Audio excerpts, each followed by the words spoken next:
The last few days, Figma has released some very cool updates, including the accessibility native checking capability, as well as the Figpal, and also annotations within the file. I wanted to share those with you.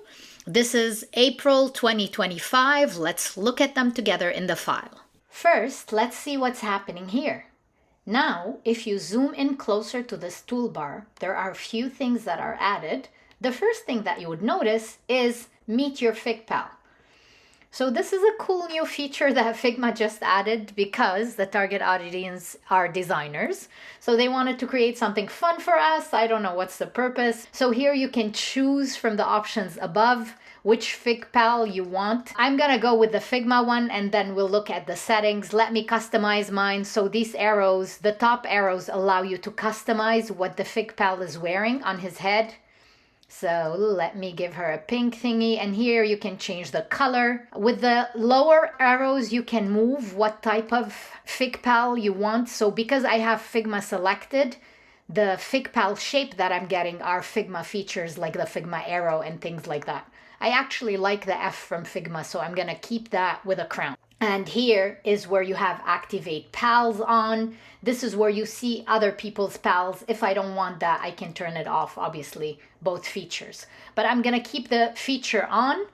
Surprise me if you were to click that, it allows you to get like from the different options here. It's a randomizer.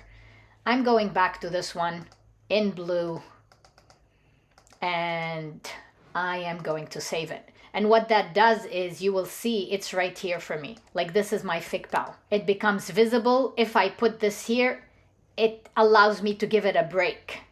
So suppose I don't want it anymore, I can park it down below. But if I click on it, I can move it. It becomes my cursor. So that's a fun little feature, but it's not as useful as the other things we're going to look at.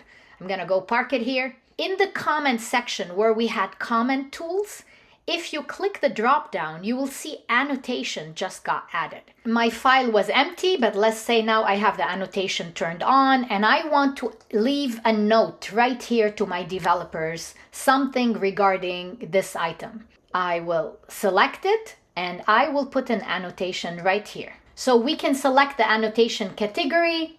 I can say this is for development and I want to add a note. I can add a property, so I can specify if this is related to the width of the chart, to the corner radius, to the height, to the fill. Let's add another property.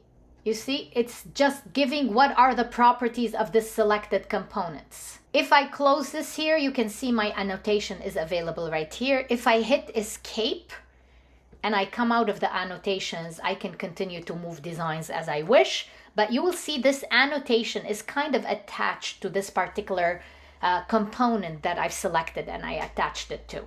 And what happens is if you turn on dev mode and a developer is coming to inspect this, once they click on this item, they'll be able to see these details here. Another example of using annotations is as a designer, for example, I can leave a note here, let's say under accessibility to my developers and say, make sure user can tab between different labels. And once again, it's attached right here to this specific element. And every time you want to exit this annotation mode, you can click the escape key twice and it takes you back to the arrow, which allows you to move design elements in Figma.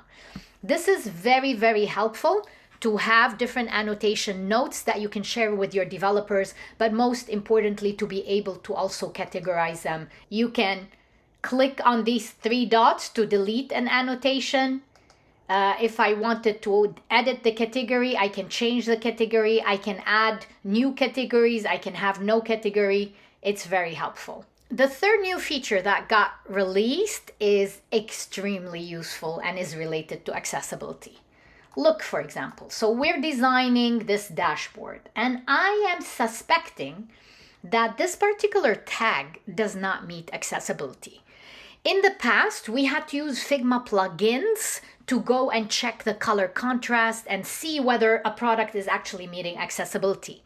But with this new release in Figma, this can happen natively. If I were to select this button To check accessibility, what you have to do you see this icon right here to the very right side of the color picker? It's called Check Color Contrast. This is the new feature that Figma just released. If you click on it, now suddenly my color picker has this new separator here. Only when I go to this side, now I am meeting the AA accessibility requirement. So here I can specify my contrast settings. So AA is the essential requirement, and it's 3:1 contrast between the text and the background. AAA is even a higher requirement for text. Like, it's a higher standard of accessibility, and that is required for, let's say, government websites or things where accessibility is absolutely critical and not an option. So now you can customize the setting. For some reason, it's not letting me select AA, I think because a whole thing is selected. Let me see. If I go inside the text element and go to the fill, this is where I can customize the setting to go to the highest contrast, which is 7:1 ratio, the highest. And now it's telling me I am meeting that. I'm 11:27, which is higher than 7:1 contrast, because obviously this is black text on white. So this is meeting accessibility requirements. Like this, you can see this native new accessibility feature in Figma will help designers to natively know how to select colors that are well contrasting to ensure color contrast between text and background and to meet most accessibility standards. That is extremely a helpful update within Figma. I was actually recently teaching a class on accessibility for my students in Algonquin College.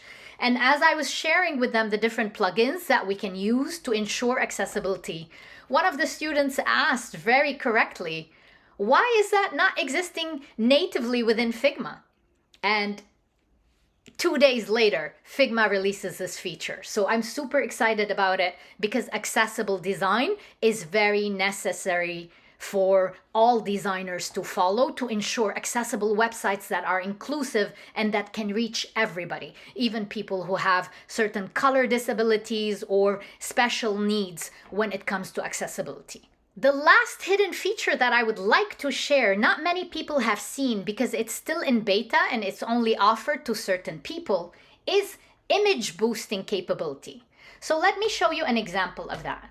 Let's say you want for your product an image of Seattle, and I would just find this image. I will right click and click Save Image. Okay, and I'm gonna put it on my desktop, and then I will go back to my Figma and I will bring this image to my desktop.